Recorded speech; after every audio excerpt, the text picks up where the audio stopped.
Prions. Père, nous te remercions, nous te rendons grâce. Nous te recommandons ces instants précieux au cours desquels nous voulons te tendre une oreille attentive. Cher Saint-Esprit, ouvre nos yeux afin que nous puissions contempler les merveilles de ta parole. Laisse que ta parole nous transforme, laisse que ta parole nous renouvelle, nous régénère. Au nom de Jésus-Christ, nous avons ainsi prié. Amen. Amen. Que la paix et la grâce de notre Seigneur Jésus-Christ soient avec vous. Amen. Bien, nous continuons avec le thème que nous avons commencé le dimanche passé, lequel thème est intitulé, le grand thème est intitulé « De la mort à la vie ». C'est ça notre grand thème. Et les sous-thèmes que nous avons développés la fois passée, c'est comment savoir si j'ai fait partie des élus de Dieu. Et nous avons compris que le salut est un processus. Et dans ces processus, nous avons vu 9 étapes. 9 étapes que nous avons citées, c'est l'élection, l'appel de l'évangile, la régénération, la conversion, la justification, l'adoption, la sanctification, la persévérance et la glorification. Alors, ces 9 étapes ne viennent pas de manière successive. Ça ne vient pas les unes après les autres. Non, ça s'est fait au même moment. Mais seulement, ça a 9 aspects. Vous voyez? Donc, quand nous recevons le Seigneur Jésus, quand quelqu'un reçoit Jésus comme son Seigneur et Sauveur, le Seigneur lui donne ses dons gratuits, lui accorde ses dons gratuits qui est le salut. Et ce salut-là a 9 aspects que nous sommes en train d'étudier, que nous avons commencé à étudier le dimanche passé et que nous allons étudier jusqu'au mois de juillet. Donc, les 9 aspects. Et la fois passée, on avait parlé des 2 aspects du salut qui sont l'élection et l'appel de l'évangile. Et nous avons compris que l'élection, c'est l'accès à la vérité. C'est ça l'élection. L'accès à la vérité de Dieu. L'accès à la vérité de Dieu. Et nous avons dit que le mot élu ne s'applique pas seulement aux croyants, mais le mot élu, l'adjectif élu, s'applique d'abord au Seigneur Jésus-Christ, qui est l'élu de Dieu, s'applique aussi aux anges qui sont restés avec le Seigneur après que un quart des anges soient précipités, ont été précipités avec le diable. Et l'adjectif élu s'applique aussi pour les croyants. Les croyants, aussi bien les juifs que les gentils. Et nous avons compris que l'élection, ce n'est que l'accès à la vérité. Les premiers qui ont été choisis pour accéder à la vérité, ce sont les juifs. C'est eux qui ont été choisis premièrement pour accéder à la vérité de Dieu. Voyez? Parce que les oracles de Dieu leur ont été confiés. Et ils ont été élus pour permettre la venue du Messie dans le monde. Voyez?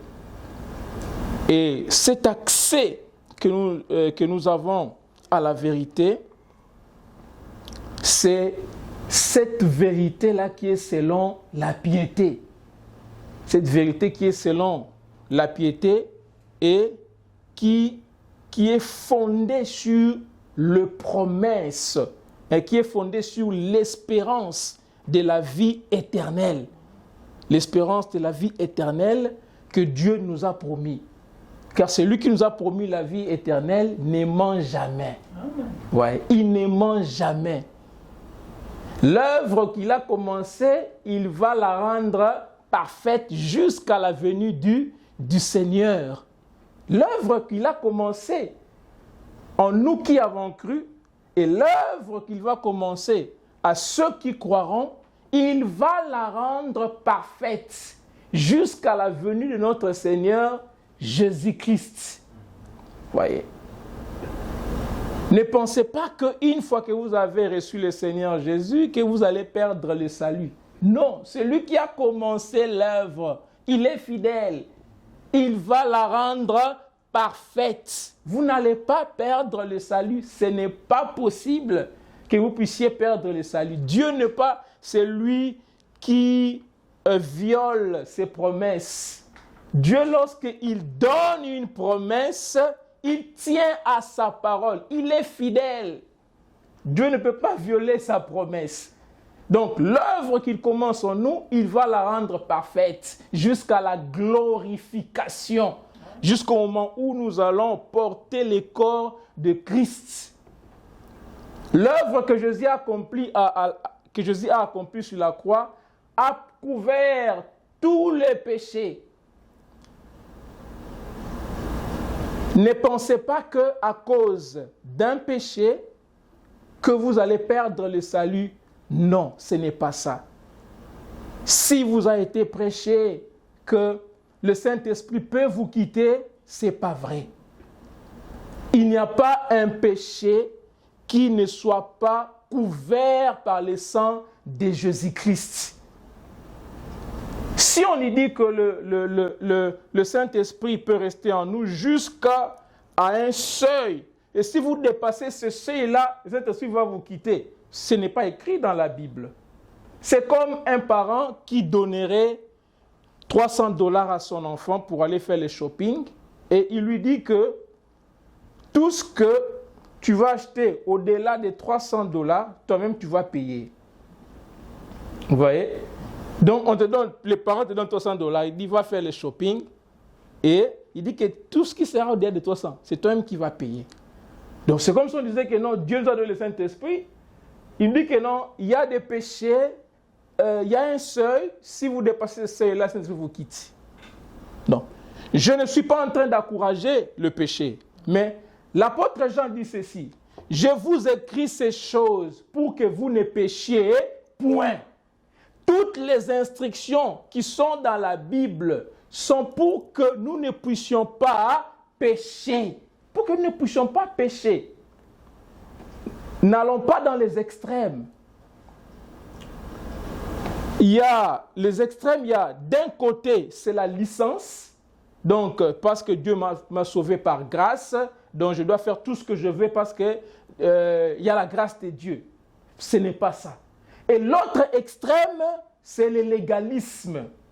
Que non, je dois faire des œuvres pour mériter le salut. N'allons pas dans les extrêmes. Voyez, l'apôtre Jean dit que je vous ai écrit ces choses pour que vous ne péchiez point. Mais si quelqu'un pêche, voyez, Dieu est équilibré. Mais si quelqu'un pêche, nous avons un avocat auprès du Père. On a un avocat auprès du Père. Le sang de Jésus est capable de couvrir tout péché, quel qu'il soit. Il y a des gens qui se disent que non, ce que je fais là, en tout cas, j'ai perdu le salut, Dieu m'a rejeté. Ce n'est pas vrai. Ce n'est pas vrai. On ne peut pas perdre le salut.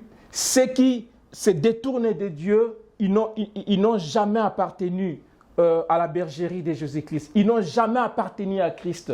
Lisons ça avant de continuer. 1 Jean chapitre 2, verset 1. Mes petits enfants, je vous écris ces choses afin que vous ne péchiez point. Et si quelqu'un a péché, nous avons un avocat auprès du Père, Jésus-Christ le juste. Voyez, il est lui-même une victime expiatoire pour nos péchés, et non seulement pour les nôtres, mais aussi pour ceux du monde entier. Maintenant, écoutez ce que dit le verset 19. La Bible dit, « Il Ils sont sortis du milieu de nous. Ils sont sortis du milieu de nous, mais ils n'étaient pas des nôtres. Car s'ils avaient été des nôtres, ils seraient demeurés avec nous. Mais cela est arrivé afin qu'il soit manifeste que tous ne sont pas des nôtres. Voyez. Si quelqu'un se détourne, vous savez, le Saint-Esprit qui est en vous, il va vous fortifier pour que vous ne puissiez jamais vous détourner de Dieu. Il peut arriver des moments où vous êtes découragé. Il peut arriver des moments où vous avez des doutes. Il peut arriver des moments où vous vous fâchez même contre Dieu. Mais le Saint-Esprit va vous fortifier pour que vous puissiez continuer. Vous n'allez jamais abandonner les choses de Dieu pour rentrer dans le monde. Si cela arrive, vous n'avez jamais appartenu à la bergerie de Jésus. Vous n'avez pas le Saint-Esprit en vous. C'est pour cela, à la fin du monde, Jésus-Christ dira à certains que je ne vous ai jamais connus. Ils vont dire qu'on a fait des miracles en ton nom, on a prêché en ton nom. Jésus va leur dire que je ne vous ai jamais connus. Donc, aller à l'église, on peut être sympathisant à une église, mais cela ne fait pas de vous un enfant de Dieu. Voyez? Donc, l'église, nous avons été élus pour être une colonne et un appui de la vérité. L'Église a été élue pour être l'épouse de Christ. C'est ce que nous avons vu la fois passée. Et l'instrument que Dieu utilise pour l'élection, c'est l'Évangile. C'est pour cela que l'apôtre dit que je n'ai pas honte de l'Évangile, car c'est une puissance pour le salut de quiconque croit. L'instrument que Dieu a utilisé, c'est l'Évangile. Quand il dit dans le livre de Romains, chapitre 10, verset 13, il dit que celui qui croira en Jésus-Christ, celui qui invoquera le nom de Jésus-Christ sera sauvé. Et au verset 14, on dit, comment invoqueront-ils le nom de celui dont ils n'ont jamais entendu parler? Voyez? Donc, il faut qu'il y ait des gens qui prêchent. Alors, voyez, et comment en entendront-ils parler s'il n'y a personne qui prêche? Et comment il y aura des prédicateurs s'ils ne sont pas envoyés? Donc Dieu utilise l'évangile comme instrument pour attirer les gens vers Christ. Voyez. Et aujourd'hui, nous allons parler maintenant de ce troisième aspect du salut, qui est la régénération.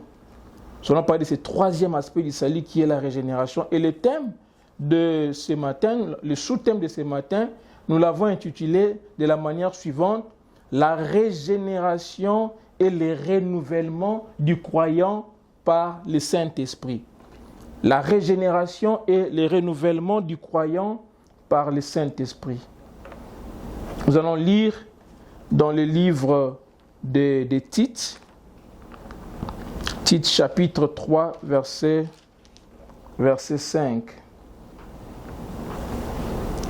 Je lis au nom du Seigneur. Amen. Je lis au nom du Seigneur. Amen. Voilà, il dit, Tite chapitre 3, verset 5. Il nous a sauvés non à cause de nos œuvres de justice que nous aurions faites, mais selon sa miséricorde, par les bains de la régénération et le renouvellement du Saint-Esprit. Voyez? Il nous a sauvés, non à cause des œuvres de la justice que nous aurions faites, mais selon la miséricorde, par le bain de la régénération et le renouvellement du Saint-Esprit. Donc Christ nous a sauvés, non à cause des œuvres de la justice que nous aurions faites, mais selon sa miséricorde, par le bain de la régénération et le renouvellement du Saint-Esprit.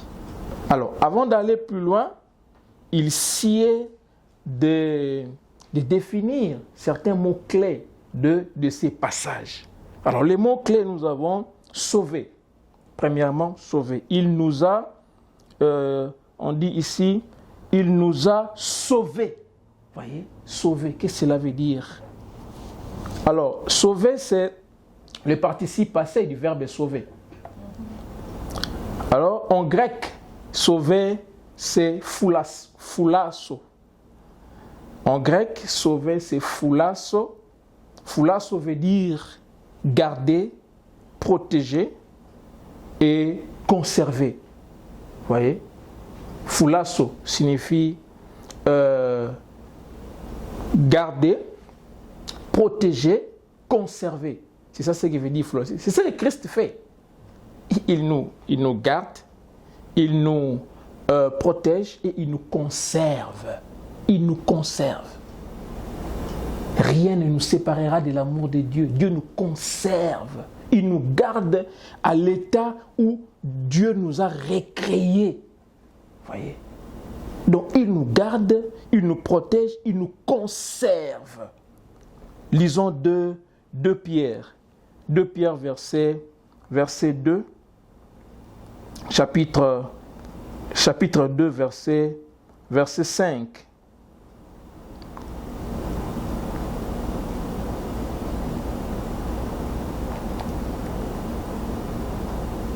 De Pierre, chapitre 2, verset 5.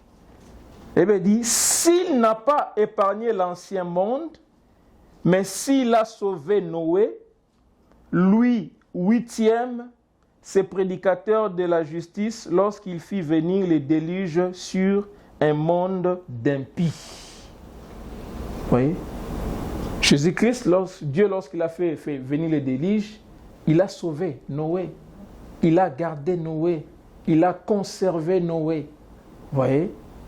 Et de la même manière, Dieu va nous garder, nous protéger, nous conserver lorsqu'il va exécuter ses jugements dans ces mondes.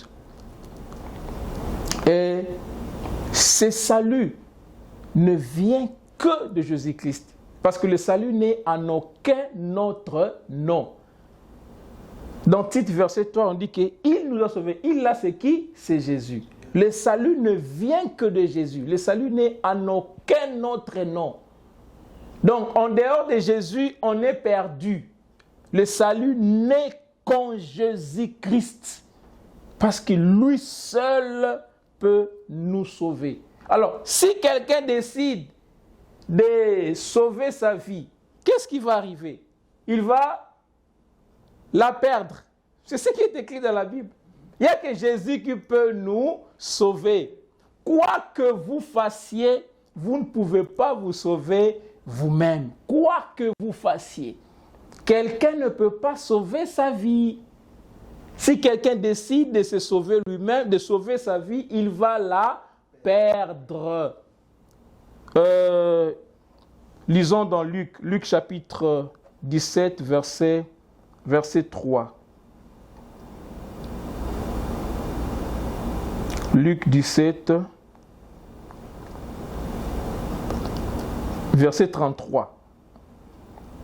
Chapitre 17, verset 33. Je lis au nom du Seigneur. Celui qui cherchera à sauver sa vie, la perdra. Et celui qui la perdra, la retrouvera. Celui qui la perdra à cause de Jésus, il la retrouvera. Donc, celui qui cherchera à sauver sa vie la perdra. Mais celui qui la perdra, la retrouvera. Vous voyez?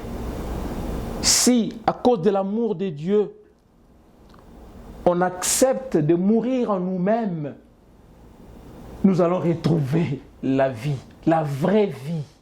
Parce que vivre, c'est être connecté avec Dieu. Lorsqu'on vit déconnecté de Dieu, on ne vit pas, mais on existe tout simplement. On ne connaît pas la vie dans toute sa plénitude. Parce que Jésus est venu pour que nous ayons la vie et la vie en abondance. Ça veut dire la vie dans toute sa plénitude. Lorsqu'on est déconnecté de Dieu, on ne vit pas, mais on existe tout simplement. On ne vit pas. La vie, c'est être connecté avec Dieu. Lorsqu'on est connecté avec Dieu, c'est à ce moment-là qu'on vit. Donc, si vous cherchez à sauver votre vie, vous allez la perdre. Il y a un pasteur, un missionnaire, il s'appelle Jim Elliot. Jim Elliot a dit ceci. Il a dit ça en anglais. Il a dit, "Is no fool who gives what he cannot keep to gain what he cannot lose." Je répète, il a dit, "Is no fool who gives what he cannot keep to gain what he cannot lose." En français, il dit que il n'est pas fou. C'est lui qui donne ce qu'il ne peut pas garder pour gagner ce qu'il ne peut pas perdre. Voyez? Cet homme m'a dit ça alors qu'il était allé en voyage missionnaire en Amérique. C'était en 1948. Il est allé du côté du Mexique là-bas, dans une île là. Alors, il est allé pour prêcher l'évangile. Et les gens qu'il est allé pour annoncer, les gens à qui il est allé annoncer la bonne nouvelle, l'ont capturé et ils l'ont tué. Il est mort en martyr. Et lorsqu'ils ont découvert son journal, dans son journal, dans ces méditations qu'il faisait chaque matin, dans l'un de ces journaux, on voit cette citation ici. Il dit que il n'est pas fou. C'est lui qui donne sa vie. C'est lui qui donne, il n'est pas fou, c'est lui qui donne ce qu'il ne peut pas garder pour gagner ce qu'il ne peut pas perdre. Donc il était prêt. Pendant qu'on le menaçait de le tuer, il était prêt. Et il a écrit ça. Il a dit que non. Je ne suis pas fou quand j'accepte de donner ce que je ne peux pas garder. Ma vie, je ne peux pas la garder. Quoi que je fasse, je vais mourir. Je ne peux pas la garder. Vous avez beau faire de la gymnastique, vous avez beau aller dans la salle de sport tous les jours, faire le fitness tous les jours pour garder la vie, le kuta. Vous allez la perdre. Vous allez la perdre. Il arrivera un moment où vous allez mourir. Mais non, Jim Elliot a dit que non, il n'est pas fou. C'est lui qui décide de donner ce qu'il ne peut pas garder pour gagner ce qu'il ne peut pas perdre. Il dit que non, ma vie, je la donne pour Dieu. Vous voulez me tuer? Tuez-moi. Je donne ma vie parce que je ne peux pas la garder. Mais quand je donne ma vie comme ça, je vais gagner la vie que je ne peux pas perdre. Alors, combien de nous refusent de donner leur vie à Jésus pour gagner la vie qu'ils ne peuvent pas perdre? Cette vie, nous allons la perdre. Quoi que nous fassions, que vous le vouliez ou pas, vous allez perdre cette vie. Alors, pourquoi pas ne pas donner cette vie pour gagner la vie que tu ne pourras jamais perdre? Et cette citation, cette phrase de Jim Elliot est devenue très célèbre dans les milieux chrétiens. Vous voyez, il a raison. Vous voyez. Et nous avons maintenant le deuxième concept, c'est deed. Je dis en anglais, les œuvres. On nous dit, il nous a sauvés, non à cause des œuvres de justice. Voilà. Les œuvres. Les œuvres, c'est quoi? Les œuvres, bon, ce sont nos actions. Les actions que nous posons, bonnes ou mauvaises. Ce sont les œuvres. Alors, comment sont nos œuvres? Nos œuvres sont mauvaises. La Bible dit que nul ne fait le bien, pas même un seul. Vous voyez? Pas même un seul. Parce que Dieu, il regarde l'intention qui est derrière une action. Vous pouvez poser des actes qui peuvent sembler bien aux yeux des hommes, mais ne pas être bien aux yeux de Dieu, parce que Dieu regarde l'intention qui est derrière. Alors, nos œuvres ne sont pas bonnes. Vous voyez? Et la Bible dit dans Jean chapitre 3, Jean chapitre 3, verset 19.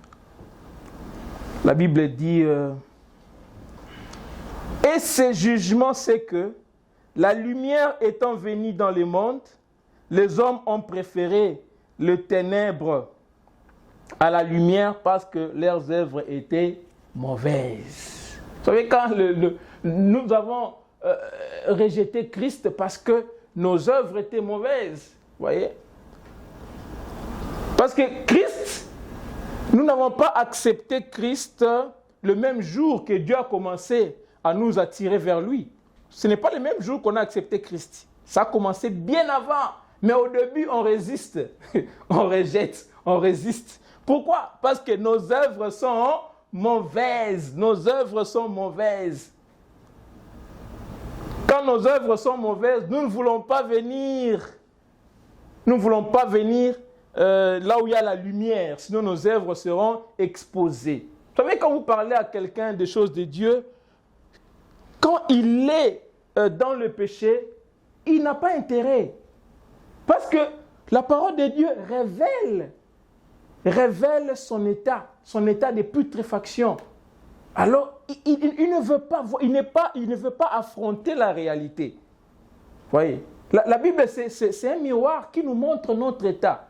Vous savez, à l'époque de Shakespeare, cet fameux écrivain anglais, voyez, c'est lui-même qui est... comme les Français disent que le français, c'est la langue de Voltaire. Hein? C'est la langue de Voltaire. Les Anglais disent maintenant, l'anglais, c'est la langue de Shakespeare. Voyez. Maintenant, Shakespeare, à l'époque de Shakespeare, il avait écrit quelque chose sur la reine Élisabeth, la reine d'Angleterre. Maintenant, la reine Élisabeth, elle était très belle.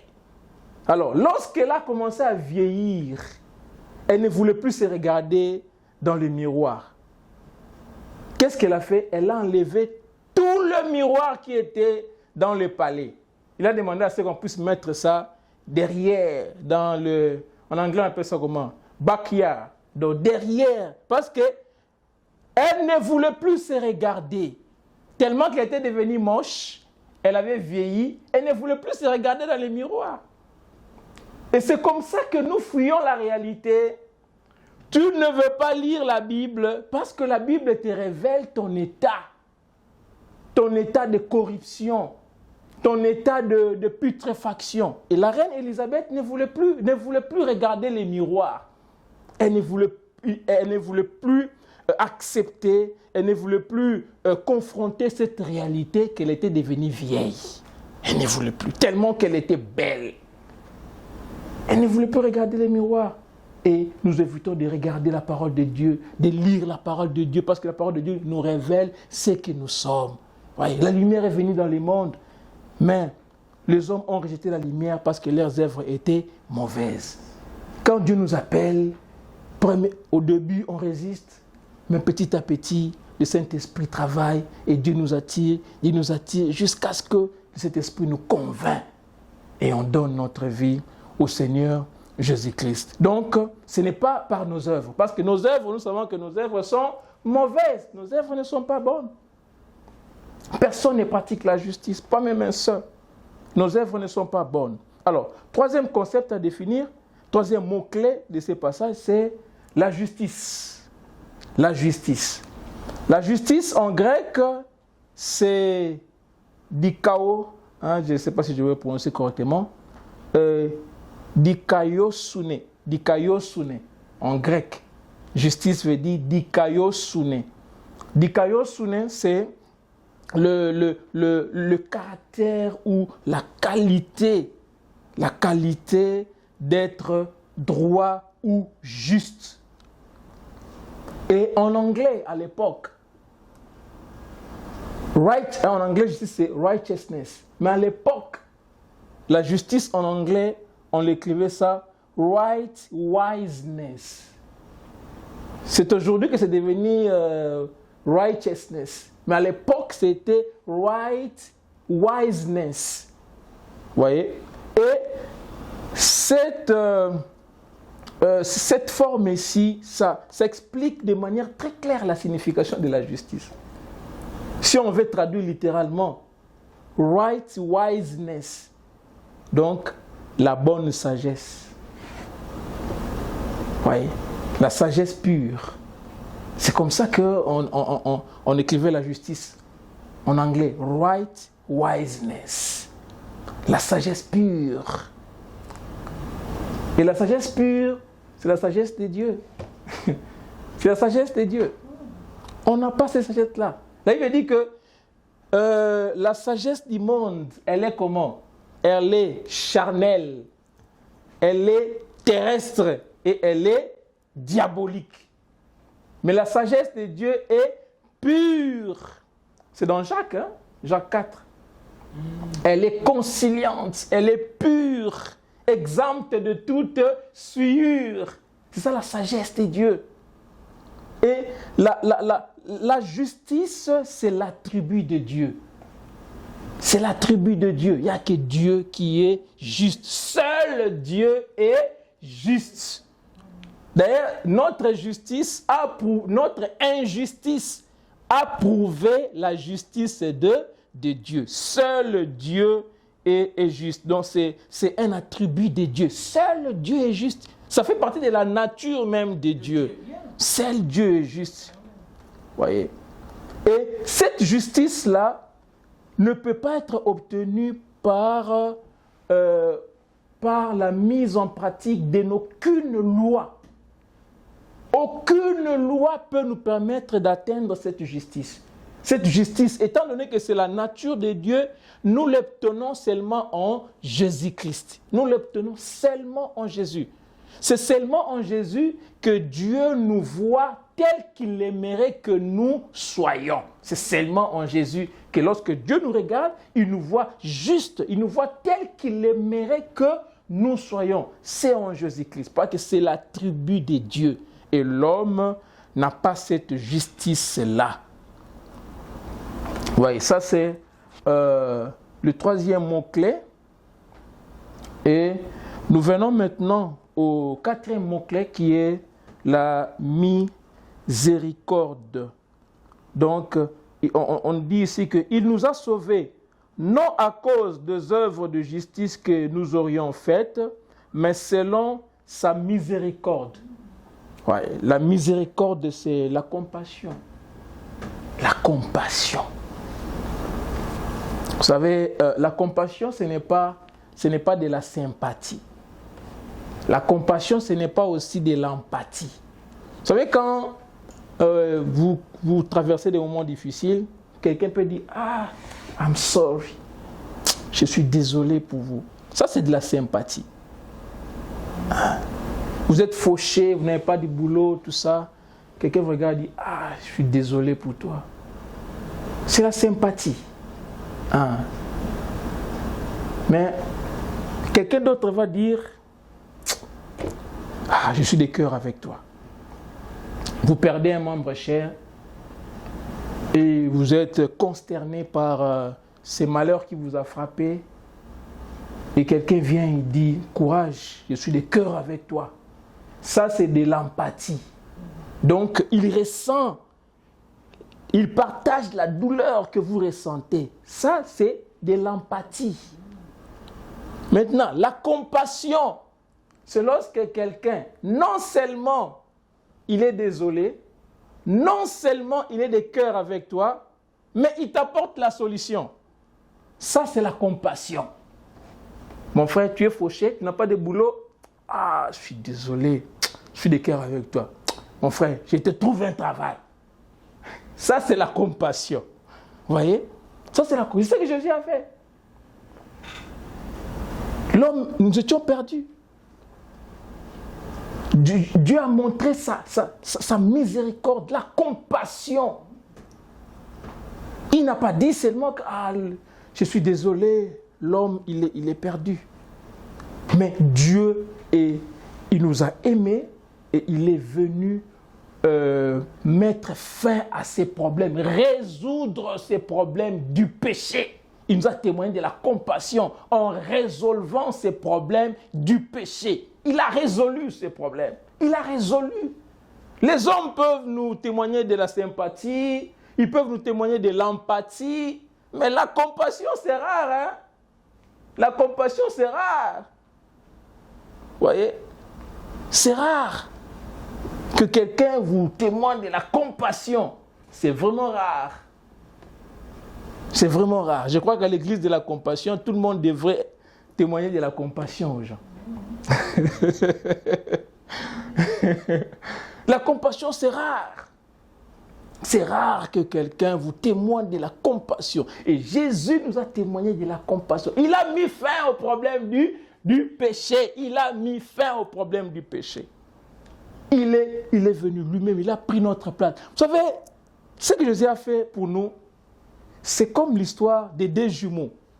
Deux jumeaux, un était quelqu'un de sérieux et l'autre était un viveur. C'était quelqu'un qui allait dans des boîtes de nuit, tout ça.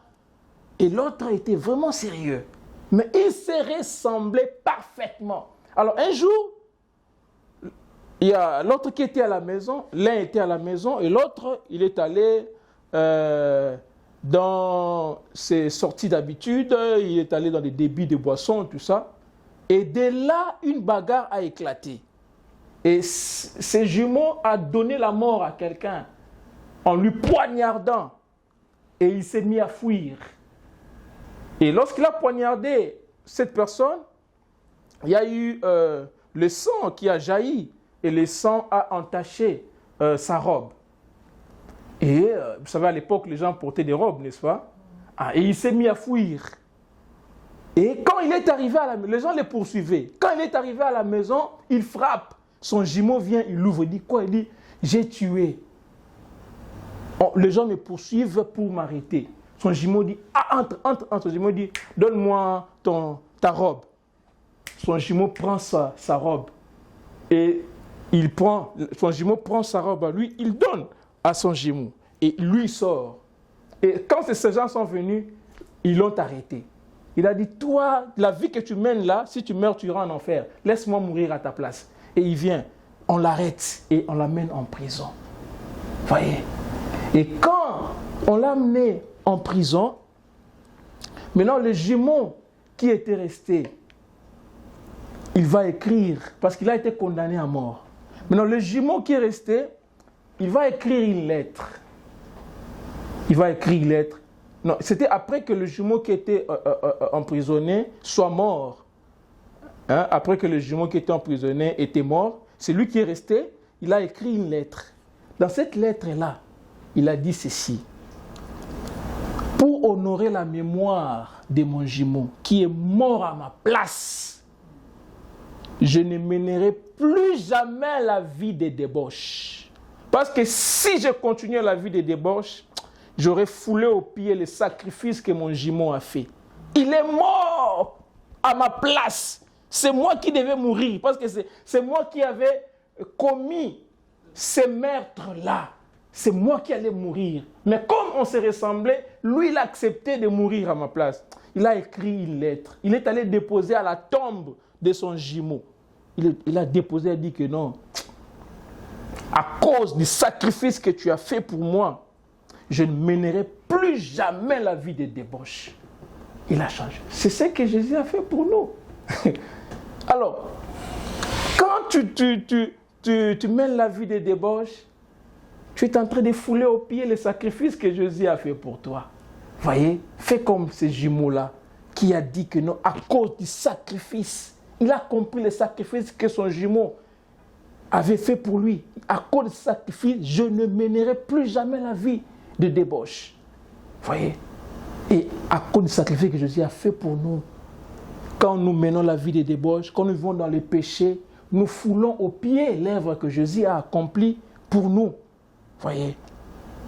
Donc Jésus nous a témoigné de la compassion. Et quatrième mot-clé de ces passages, il nous a sauvés non à cause des œuvres de justice que nous aurions faites, mais selon sa miséricorde, par les bains de la régénération. Donc, quatrième mot-clé, c'est le bain de la régénération. Alors, le bain, là, j'ai aimé ça en français. En anglais, on a dit washing. Hein? Cinquième? Ah, ok. Le cinquième mot-clé, c'est le bain. En anglais, on a dit washing. Washing, c'est un autre terme, c'est la purification. Vous voyez, la purification. Washing.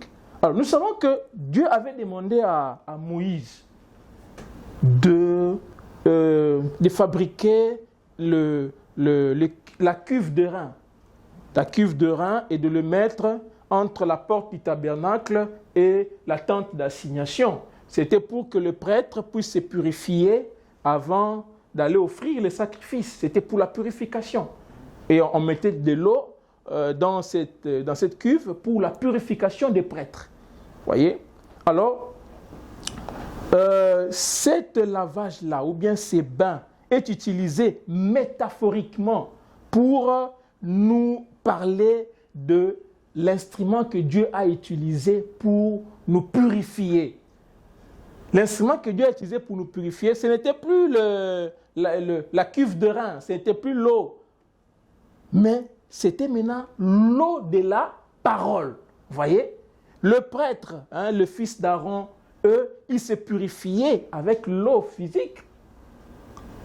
Mais Dieu nous a purifiés avec l'eau de sa parole. Donc il nous a régénérés avec l'eau de sa parole. Vous voyez, donc le bain c'est la purification. Donc le bain de la régénération. La régénération, la purification spirituelle. Donc il nous a purifiés par sa parole. Alors, lisons dans Éphésiens chapitre 5, verset 26. Éphésiens chapitre 5, verset 26. La parole dit, afin de la sanctifier par la parole, après l'avoir purifiée par le baptême d'eau. Voyez?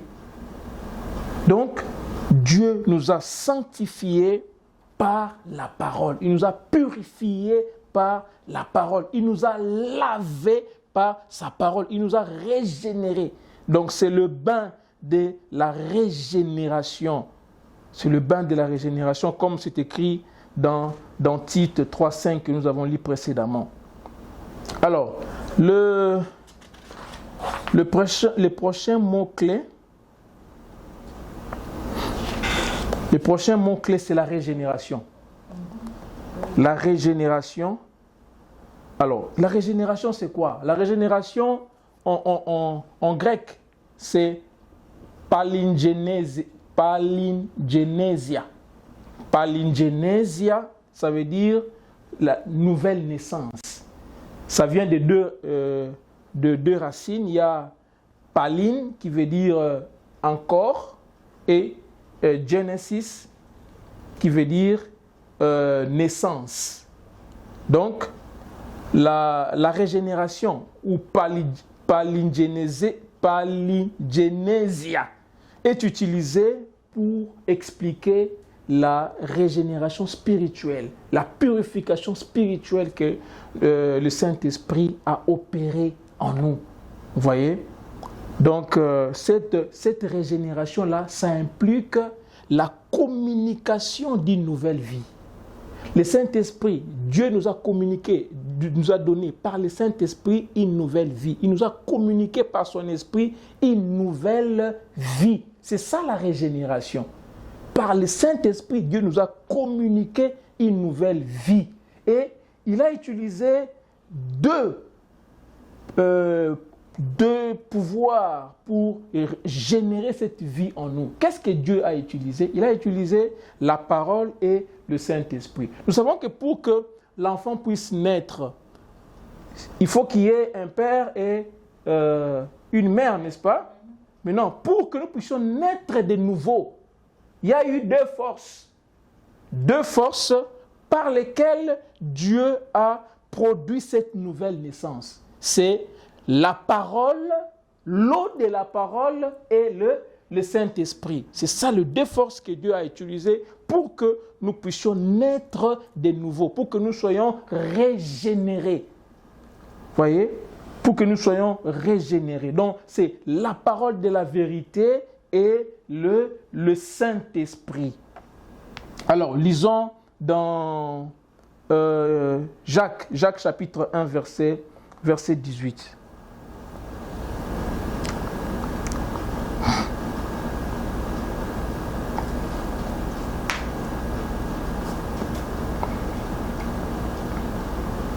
J'ai lu au nom de Jésus. Il nous a engendrés selon sa volonté par la parole de vérité, afin que nous soyons en quelque sorte le prémisse de ces créatures. Nous a engendrés par quoi? Par la parole de vérité. Vous voyez? Ça, c'est l'une des forces ou de pouvoir que Dieu a utilisé pour produire cette nouvelle naissance en nous. Alors, lisons encore 1 Pierre, chapitre 1, verset 23. 1 Pierre,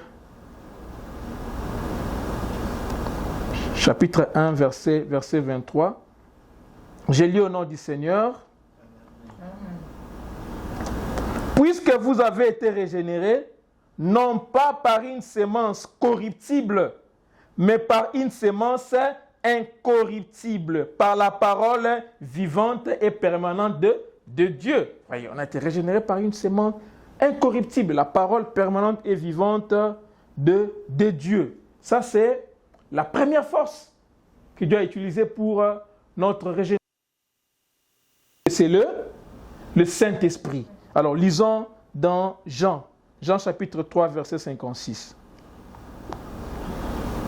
Jean 3, 56.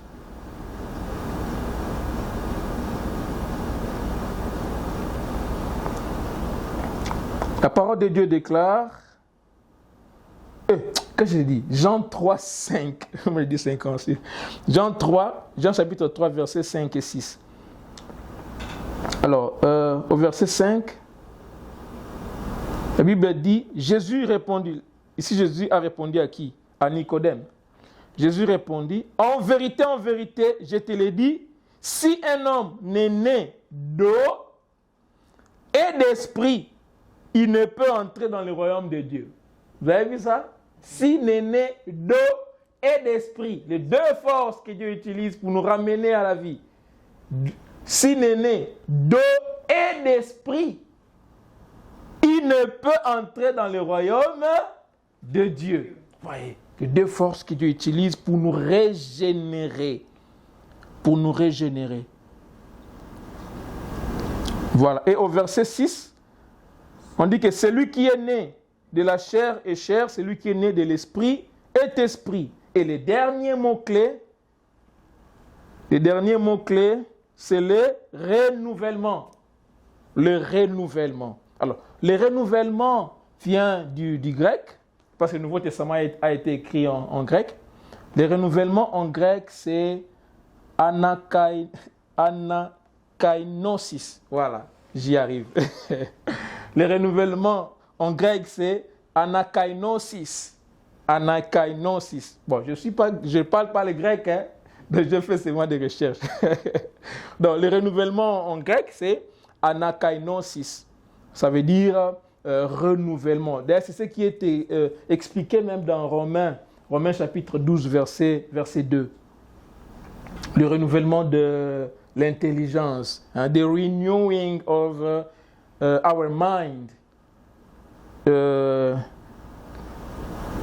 Romains chapitre 12, verset 2. Romains 12, verset 2. Que nous dit la parole de Dieu? ne vous conformez pas au siècle présent, mais soyez transformés par le renouvellement de l'intelligence, afin que vous discerniez quelle est la volonté de Dieu, ce qui est bon, agréable et parfait. Vous voyez? Donc, le renouvellement de l'intelligence. Alors, ces renouvellements-là, ce n'est pas que Dieu nous a recréés en reprenant le même héritage génétique. Non, Dieu a changé notre héritage génétique. Donc, quand on nous a créés, on avait l'héritage génétique d'Adam. En nous recréant, maintenant nous avons l'héritage génétique de Jésus-Christ. Parce que ça veut dire qu'il nous a recréés en Christ pour de bonnes œuvres qu'il a préparées d'avance afin que nous les pratiquions. Donc, il nous a recréés en Jésus-Christ en changeant. Donc, il nous a recréés non pas en reprenant ce qu'on était avant, mais il a fait de nous de nouvelles créatures. Il a changé l'héritage génétique. Maintenant, l'héritage génétique que nous avons, c'est l'héritage génétique de Christ. Vous voyez, qui est le second Adam. Vous voyez, donc c'est donc ça, Jésus-Christ nous a renouvelés. Et ces renouvellements-là, c'est l'ajustement de notre vision spirituelle et morale. Donc, notre vision spirituelle et morale est ajustée par rapport à la mentalité de Dieu.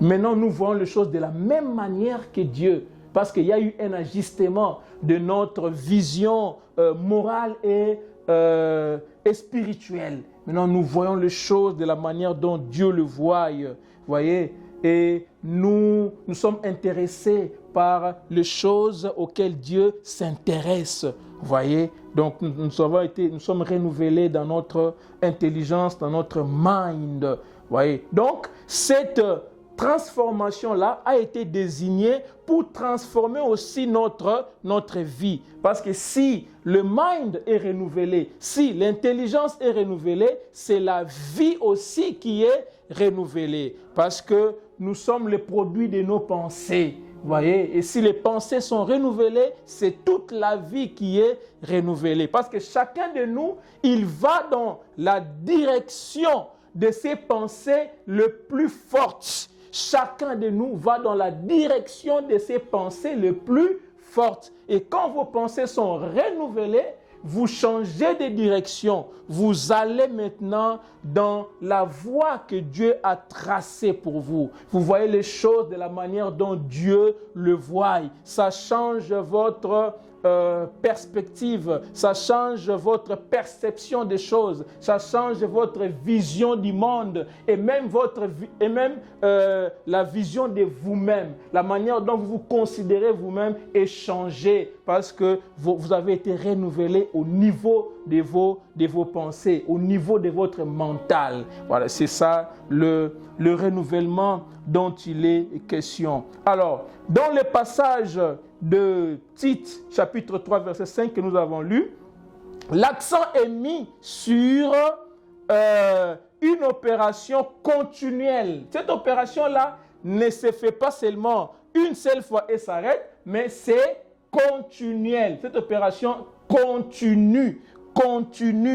Cette opération-là est continuelle par le Saint-Esprit qui habite en nous. Donc, l'opération de renouvellement ne se fait pas une seule fois.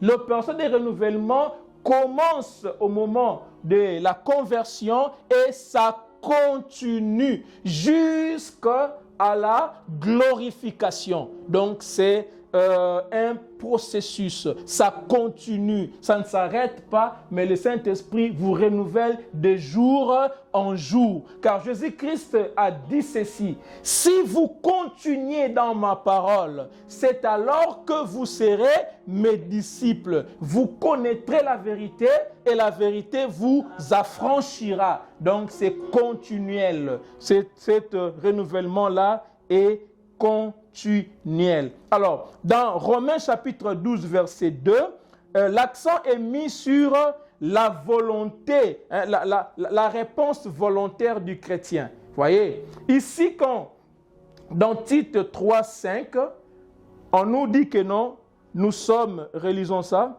il nous a sauvés non à cause de nos œuvres de justice que nous aurions faites, mais selon sa miséricorde par les bains de régénération et le renouvellement du Saint-Esprit. Le Saint-Esprit habite en nous et il fait l'œuvre du renouvellement en nous. Maintenant, dans Romains 12, chapitre 2, là maintenant c'est la réponse volontaire. On répond à l'action du Saint-Esprit. On ne nous conformons pas au monde. Donc, on laisse le Saint-Esprit, on donne la permission. Vous voyez, dans Romains 12, là, on donne la permission au Saint-Esprit. Dieu a besoin que nous puissions coopérer avec lui. Parce que Dieu ne s'impose pas, mais Dieu sollicite notre volonté. Alors, dans Romains 12, les chrétiens, ils donnent la permission au Saint-Esprit de les transformer, de transformer ses pensées. Ils donnent la permission au Saint-Esprit de renouveler son intelligence. Vous voyez, pour qu'il y ait renouvellement, nous devons nous séparer des choses anciennes, afin que nous puissions recevoir ce qui est nouveau. Si nous accrochons des choses anciennes, nous ne pouvons pas recevoir ce qui est nouveau. Donc, on doit laisser le Saint-Esprit renouveler nos pensées en abandonnant les choses anciennes, afin que Dieu amène les choses nouvelles dans nos vies. Voilà le renouvellement. Alors, je crois que le temps qui nous est imparti touche à sa fin. Je vais regarder, voilà, ça, le temps qui nous est imparti touche à sa fin et nous allons continuer le dimanche prochain. Donc, nous avons expliqué tout le mot-clé de ces passages et nous avons compris ce que c'est et nous allons continuer maintenant la semaine prochaine, le dimanche prochain, pour développer davantage ces thèmes, ces travails de régénération et de renouvellement. Alors, pour conclure aujourd'hui, je vais dire que Dieu a besoin que nous puissions donner la permission au Saint-Esprit, pour que le Saint-Esprit puisse nous renouveler. Ce travail de renouvellement s'est fait chaque jour. Chaque jour. Il n'y a pas de croissance sans perte. Il n'y a pas de perte sans douleur. Voyez? Et il n'y a pas de douleur sans chagrin. Si nous voulons croître, nous devons accepter de perdre. Nous devons accepter de perdre. On doit accepter de perdre des choses auxquelles on s'attachait quand on était dans le monde. Et accepter de recevoir les choses que le Saint-Esprit nous donne. Et lorsqu'on perd, on souffre. Lorsqu'on a perdu quelque chose, on souffre. Mais ne vous en faites pas. Nous allons recevoir quelque chose de meilleur. Parce que Jim Elliot a dit quoi? Il n'est pas fou. C'est lui qui donne ce qu'il ne peut pas garder afin de recevoir ce qu'il ne peut pas perdre. Votre vie, vous ne pouvez pas la garder. Quoi que vous fassiez, vous ne pouvez pas garder votre vie. Alors, donnez-la au Seigneur Jésus-Christ et vous allez recevoir la vraie vie, la vie éternelle que vous n'allez jamais perdre. Voilà, si le Seigneur t'a touché, alors tu vas faire cette prière après moi, de donner ta vie au Seigneur, parce que ta vie, tu vas la perdre. Si tu cherches à garder ta vie, tu vas la perdre. Mais si tu la donnes au Seigneur Jésus-Christ, tu vas la récupérer. Alors donne ta vie pour recevoir la vie que tu ne perdras jamais, la vie éternelle. Donne ta vie au Seigneur Jésus-Christ. Toi qui m'écoutes, n'hésite pas. Quand tu entends la voix de Dieu, ne remets pas à demain ce que tu peux faire aujourd'hui. Le salut, c'est pour aujourd'hui. Et si tu es convaincu, si tu veux si tu en as marre de la vie de péché, viens, Jésus a besoin de toi. Il veut te donner le meilleur. Il réserve le meilleur pour toi. Et répète cette prière après moi. Je confesse de ma bouche le Seigneur Jésus-Christ. Je crois dans mon cœur que Dieu l'a ressuscité des morts. Je suis sauvé. Je suis sauvé. Je suis sauvé. Amen. Si tu as répété cette prière, tu es sauvé. Merci beaucoup. Que Dieu vous bénisse.